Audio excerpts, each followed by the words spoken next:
오늘 할 부분은 근대 지식의 확산이라고 되어 있네요. 자, 이게 무슨 얘기냐면 근대 지식이라는 건 결국 서양에서 들어온 지식을 이야기하겠지. 그게 들어온 게 이제 동아시아 여러 사람들에게 퍼져나가는데 그 근대 지식이 확산되는데 큰 역할을 했던 것이 신문과 학교였습니다. 그래서 이 두 가지가 동아시아에 어떤 영향을 미쳤는지 얘기를 해보겠습니다. 동아시아 국가들이 서양과 본격적으로 접촉한 19세기는 동서양 할 것 없이 신문이 전성기였습니다. 당시 여러 매체 중에서 가장 영향력이 컸던 것은 신문이었어. 그래서 미국에는 뭐 윌리엄 랜돌프 허스트라든지 뭐 퓰리처라든지 이렇게 신문 왕이라고 불리는 사람들이 존재했지. 지금으로 치면은 방송이나 유튜브 뭐 이런 매체들의 역할을 신문이 거의 혼자서 다 도맡아서 했다라고 생각을 하면 돼요. 그만큼 신문의 영향력이 강했다는 거야. 자, 따라서 동아시아 3국의 지식인들도 신문을 통해서 국내와 세계 소식을 접하고 국가 정책을 토론할 기회를 얻었습니다. 어, 지금은 안 그런데 한 몇십 년 전까지만 해도 이렇게 지하철이나 아니면 각지에서 신문을 읽는 사람들이 많았어. 새로운 소식을 접하는 거에 있어서 이 종이 신문의 역할이 굉장히 컸기 때문이지. 근데 이런 영향력이 19세기부터 생겨났다라는 거죠. 자, 신문의 종류는 크게 두 가지가 있습니다. 정부 차원에서 관료에게 소식을 전하는 관보라는 게 있고, 민간인을 독자로 하는 상업화된 신문이 있었어. 그래서 이런 민간 신문은 구독료와 광고 수입으로 운영이 됐겠지. 그래서 우리나라 최초의 신문이라고 불리는 한성순보라는 것은 이 관보의 성격을 가지고 있어요. 그러다가 이제 우리가 그 최초의 민간 신문이라고 배우는 독립신문 같은 경우에는 민간 신문으로서 구독료와 광고 수입으로 유지가 되는 거지. 그래서 우리가 한국사 시간에 뭐 한성순보 우리나라 최초의 신문이다. 독립신문 최초의 민간 신문이다 이렇게 배우잖아. 이런 차이가 있는 거죠. 그래서 우리나라에는 신문 광고가 언제 처음 시작이 됐냐면 이 덕상세창 양행고백이라는 광고가 한성순보 1886년 2월 22일자 한성주보 제4호에 실린 이 광고가 최초의 광고라고 합니다.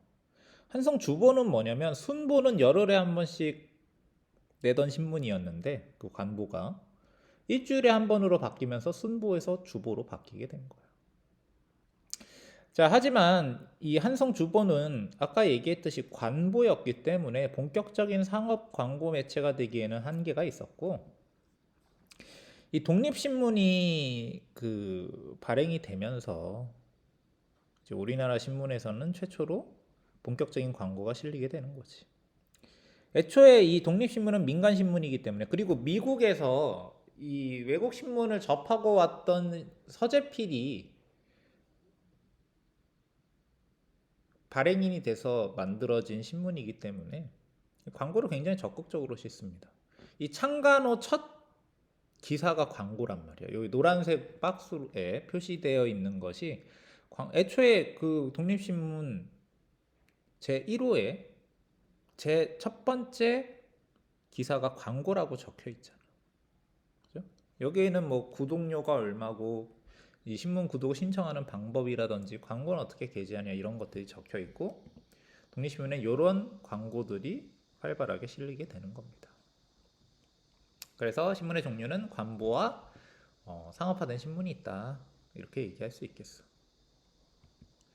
자, 청나라의 신문은 어떤 게 있었느냐? 자, 이건 좀 외워두는 게 좋아요. 1872년에 조계지인 상하이에서 영국 상인이 신보라는 신문을 간행하게 됩니다. 어니스트 메이저라는 사람이 이 상하이에서 최초의 근대적인 신문을 간행하게 되는 거지. 그래서 그 이후에 청나라에 여러 신문과 잡지가 발행이 되는데 우리가 저번에 배웠던 변법자강 세력, 뭐 량치차오, 캉유웨이 이런 사람들은 신문과 잡지의 창간을 후원합니다. 그래서 여러 잡지와 신문을 창간해서 이 신문 잡지를 통한 개혁의 필요성을 강조합니다. 개혁이 필요하고 변법이 필요하고 이런 이야기들을 신문과 잡지에 실음으로써 개혁의 정당성을 홍보했던 거죠. 그래서 이런 잡지를 통해서 캉유에이, 양치차오 같은 사람들은 뭐 입헌군주제를 해야 된다. 이런 주장들을 했던 거지. 자, 일본은 어떠 있느냐? 일본은 근대적인 신문이 당연히 빨리 발전을 했겠죠. 했는데 이 정치와 여론 보도보다는 사건이나 사고, 통속 연애소설, 그러니까 좀 자극적인 기사들을 많이 내. 왜 그러냐면 일본은 신문이 많이 발전하긴 했지만 검열과 발행 금지 같은 규제 정책이 상당히 강했기 때문에 뭐 여기 그림을 보면은 뭐 인면허가 나타났다. 이거는 뭐 예전에 에도막부 시절에도 이런 자극적인 사건을 알려주는 소식지가 존재했는데 이런 전통에 더해서 일본은 정치적인 내용이 강하면은 검열과 발행 금지를 때렸기 때문에 좀 오락적인 성격이 강하게 자극적인 사건을 보도한다든지 뭐 연예인 소식을 알린다든지 아주 자극적인 그런 요즘으로 치면 옐로우 저널리즘, 뭐 황색 언론 뭐 이런 식으로 이제 오락적 성격이 강한 신문들을 많이 내게 되는 거죠. 그래서 일본의 주요 신문은 어떤 게 있냐면, 자, 일본 최초의 근대적인 신문은 요코하마 마이니치 신문이라는 신문이에요. 이 요코하마 마이니치 신문은 이름 그대로 일본의 개항장이었던 요코하마에서 발견된 일본 최초의 일간 신문인데 도쿄라고 생각할 수 있지만 그렇지 않단 말이에요. 왜 그러냐면 이 요코하마라는 도시가 도쿄 근처의 항구 도시고 미일 통상조약 이후에 개항장이 이곳에 설치됐기 때문에 근대적 문물이 도쿄보다 오히려 더 빨리 들어오는 곳이었단 말이야. 그래서 우리가 막 모의고사나 이럴 때도 좀 비중이 있게 나오게 되죠. 여기 보면 간이가를 대신해서 개항한 간은 그래프에서 보는 것처럼 이 나라 최대의 무역항으로 성장했습니다. 이 나라에서 일간지가 최초로 발간된 곳도 바로 이 도시입니다. 도쿄가 아닌 거야, 여기가. 요코하마라는 거죠. 그래서 밑에 뭐 자료 분석과 자료 공략도 한번 읽어보시고 참고를 하시면 될 것 같습니다. 자, 이외에 어떤 신문이 있었냐? 자, 지금도 발행되고 있는 요미우리 신문과 아사히 신문이 이때 발행이 돼서 러일 전쟁의 소식을 상세히 보도를 했고 또 이런 요미우리 신문이나 아사히 신문은 러일 전쟁, 청일 전쟁 이런 것들을 굉장히 또 자극적으로 보도를 했겠지. 전쟁 찬성에 가까운 논지를 가지고 있었을 거예요. 또 한편으로는 어떤 신문이 있냐면 헤이민 신문이라는 게 있는데 헤이민 신문은 한자로 읽으면 평민 신문입니다. 이거를 이제 일본식 발음으로 하면 헤이민인데 이 신문은 특이하게도 전쟁을 반대하는 글을 많이 게재를 하게 돼. 그래서 여기 보면 헤이민 신문에 적혀 있는 글을 보면 이렇게 적혀 있지. 제국주의적 침략을 감행하는 양국 정부는 우리에게 전쟁 강요하지만 우리에게는 싸울 이유가 하나도 없다. 누가 이기는 게 중요한 것도 아니고 우리가 싸울 이유 없다. 이렇게 전쟁 반대의 논설을 싣기도 하지. 이런 언론도 있었다라는 거야. 일본 신문에는. 그래서 그게 네 가지 신문이 보이죠. 요코하마 마이니치 신문, 일본 최초의 신문이고 요미우리 아사히 신문, 지금도 존재하는 주요 언론이고 전쟁 소식을 상세히 보도를 했고 헤이민 신문은 러일 전쟁을 청일 전쟁 아니에요. 러일 전쟁을 반대하는 논설을 실은 신문이다. 이렇게 얘기할 수 있고 자 조선의 신문은 아까 또 설명을 했죠. 관보라는 게 있어서 한성 순보에서 한성 주보 왜 이렇게 바뀌었는지 알죠. 열흘에 한 번씩 내다가 일주일에 한 번씩 냈단 말이야. 그래서 관보에서는 당시에 개화 정책을 추진했기 때문에 개혁 정책과 근대 문물을 소개했고 자, 독립신문 같은 경우에는 최초의 민간신문으로서 민중 계몽을 위해 한글을 사용했다고 합니다. 여기 독립신문 내용을 보면은 다 순한글로 적혀있지. 읽기는 어렵지만 어쨌든 한글이긴 하단 말이야. 그 다음에 이후에 여러 신문이 발행이 됐는데 일본 침략이 가속화된 이후에는 크게 탄압을 받습니다. 일제가 우리나라 일사조약 이후에 내정 간섭을 하면서 1907년에 신문진법이라는 걸 제정하는데 이 신문지법을 통해서 당시 활발히 발행되고 있었던 황성신문, 제국신문, 대한매일신보 같은 신문들을 폐간하거나 허수아비로 만들어버린다는 거죠.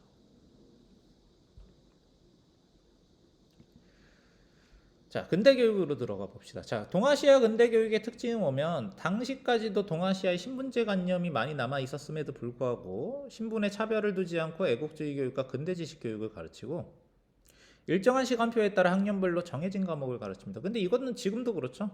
학년별로 정해진 과목이 있고 우린 그걸 배워야 되잖아.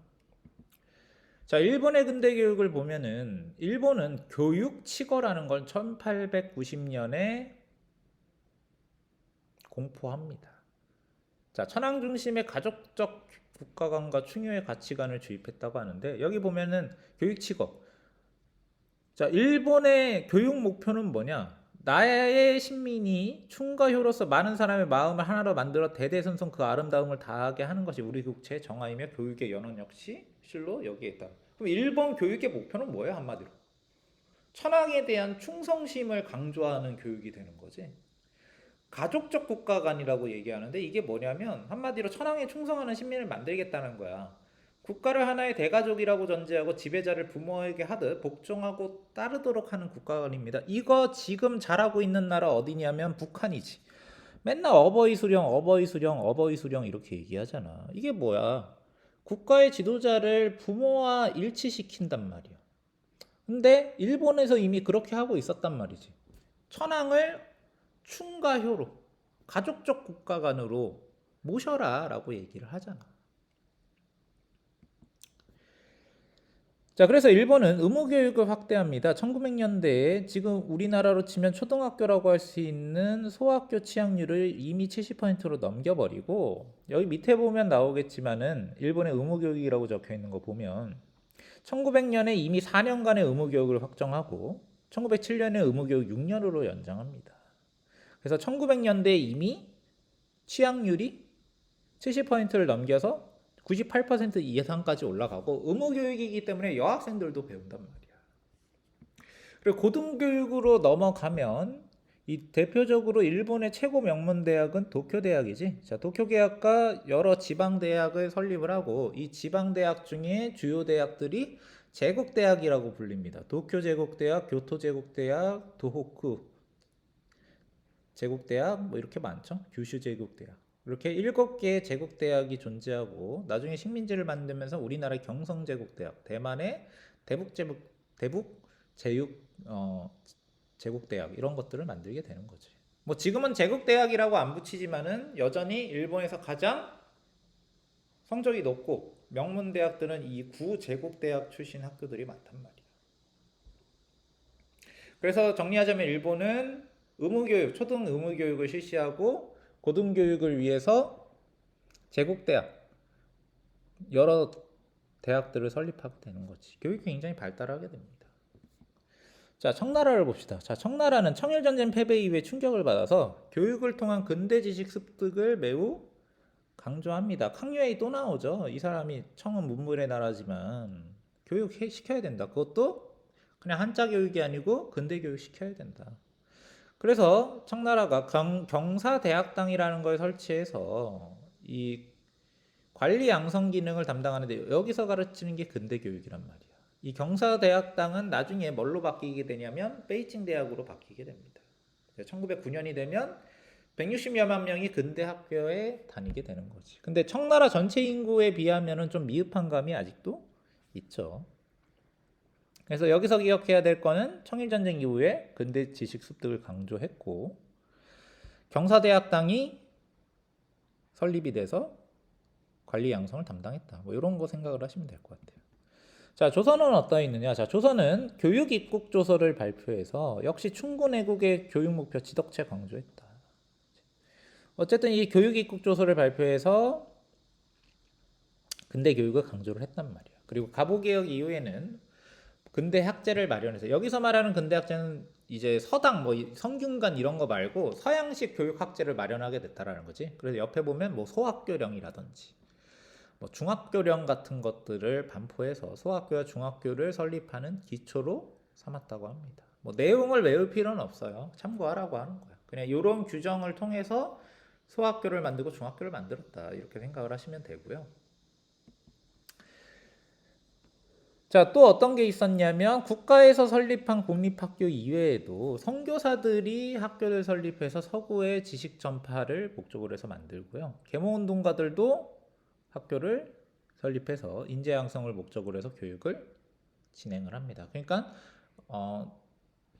이 조선에서 대한제국으로 넘어가는 시기에 소학교라든지 중학교라든지 아니면 사립학교 혹은 선교사들이 만든 학교 이렇게 여러 학교들이 설립이 되면서 인재를 양성하고 교육을 발전시키게 되는 거지. 그리고 이러한 교육기관에서 가르치는 게 결국 서구적인 근대적 지식을 가르치는 곳이기 때문에 근대적 지식이 확산되게 되었다라고 얘기할 수 있습니다.